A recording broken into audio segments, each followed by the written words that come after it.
Hello, Endeavour. You join me on this Thursday night? Ready for Friday?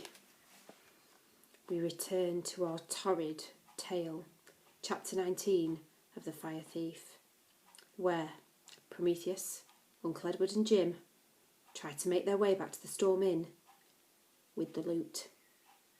Let's see what happens. I can't begin to describe Eden City at night. The people, the sounds, the smells, especially the smells.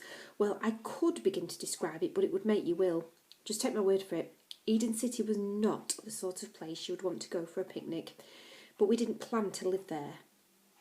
I certainly didn't know I would almost die there. The air of Eden City was thicker than ever as we hurried through the stinking streets. It was trying to hide something from us. It wanted to confuse us and lose us. I was suddenly afraid that the city would stop us from reaching the safety of the station in the midnight train, but it didn't stop us from reaching the Storm Inn. A few people looked at Theus curiously and wondered why he was carrying a coffin, but no one tried to stop us. No one ran behind, shouting, "Stop! Thieves!" "Uncle Edward," I asked, "why did Mr. Mucklethrift say sorry as you left the room?" Uncle Edward sighed as he strode out and left me skipping to keep up with him. "We had a little problem in the drawing room while you were, exploring Mucklethrift Manor. Your uncle had to work very hard to keep the guests in there for 10 minutes, Theus said." "You mean I was nearly caught? What went wrong?" "The burial of Sir John Moore of Corunna always takes 10 minutes, I argued. "Sadly, they would not let me recite that poem. It seems that the granddaughter of Sir John was one of the guests. We had already upset her when the skinny skeleton popped out of the coffin. She said she would faint if she was told the story of her dear grandfather."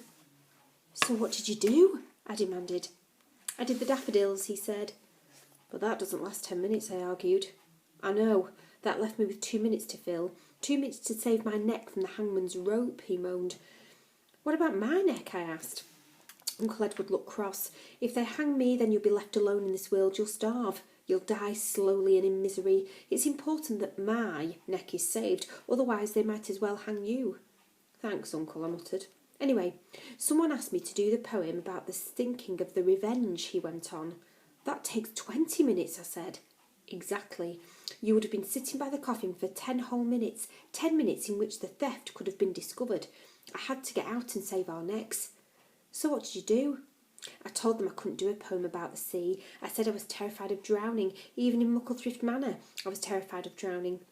A man called out, 'But we're 2 miles from the sea.' I replied, 'Exactly, sir. That makes it all the harder for the lifeboats to get me.' They must have thought you were mad," I laughed. "Perhaps they did, but at least it passed the 2 minutes you needed, my boy. Did we make a fortune?" he asked. I was just about to list the things I'd stolen when I noticed there was something missing. We'd stopped at a crossroads. A boy, even smaller than me, stood there with a broom made of twigs. He was sweeping the horse droppings into the gutter so people with fine shoes could cross. I looked around. Something was missing. And then I knew what it was. Theus. "Where's Theus?" "Uncle!" I cried. "Where's the coffin?" He stopped and looked around wildly. "The thief, the villain, the rogue, he's run off with the treasure. I knew he couldn't be trusted. Never trust a man with long hair," he moaned. He took the magic lantern under his left arm and grabbed me by the lapel of my coat with a free hand. "You were supposed to be watching him, Jim."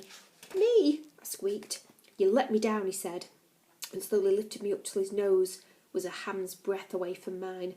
"Unless you were in the plot together, a plot to rob this poor old man of his worldly treasures." I was cross at being tricked by Theus, and cross at being suspected by Uncle Edward. Maybe because I was standing on a crossroads. "Now look here," I yelled in his face and wriggled. "You are not a poor old man. You are a middle-aged thief. You did not tell me to watch him, and he has not robbed you of your worldly treasures. He has robbed us of Mr. Mucklethrift's worldly treasures." "Same thing, my boy," he said, and let me drop to the wooden boardwalk with a clatter. The little crossing sweeper looked at us with interest. "Are you thieves, then? Have you just robbed Mucklethrift Manor?" "Big mouth," I moaned at Uncle Edward. "Ah, no, little crossing sweeper. We are undertakers, aren't we, Jim?" he said, turning to me. "Are we?" "We are, and we've just come from Mucklethrift Manor where an old servant has died. We're taking the body away to the Chapel of Rest, weren't we, Jim?" "We were," I sniffed. I was still annoyed. "We were. and the careless coffin bearer seems to have got lost, Uncle Edward said. You are thieves, the crossing sweeper said. Pay me or I'll tell Sergeant all about you. He's due here any minute. He works like clockwork. Uncle Edward drew in a breath. I do not pay blackmail, especially not to someone so short as he has to stand on a ladder to tie his shoelace. He boomed at the boy. I don't have shoelaces because I don't have shoes, the boy replied. Ma just blacks my feet and laces up my toes. You will not get a penny from me with threats, Uncle Edward said grandly. Fine. Then, will you pay me if I tell you where your friend with the coffin went? The skinny boy asked and wiped his horse-mucked hand across his nose. You know?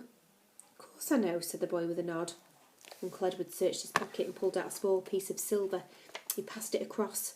The boy bit the coin to make sure it wasn't a cheap forgery made of tin and then slipped it into his pocket of his ragged trousers. He pointed back the way we had just come and he turned into the last alley. Uncle Edward spun around and stomped back down the boardwalk. I hurried after him. Uncle suddenly stopped. The alley was a cobbled path that ran between two tall wooden buildings. A sign at the end read, To the Temple of the Hero. The coffin was propped up against a wall near where the alley met the main street. The light from the street corner didn't shine very far into the alley. It was as gloomy as a whale's belly. I could see Thea standing there. I could also see why he had stopped. He was talking to Sergeant. I gasped. He's not a thief trying to steal our loot, I whispered. No, Uncle Edward murmured, he's worse. He's a police spy. We're done for, Uncle.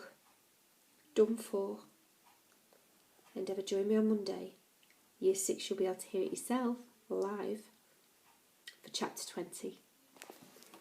See you soon. Have a great weekend.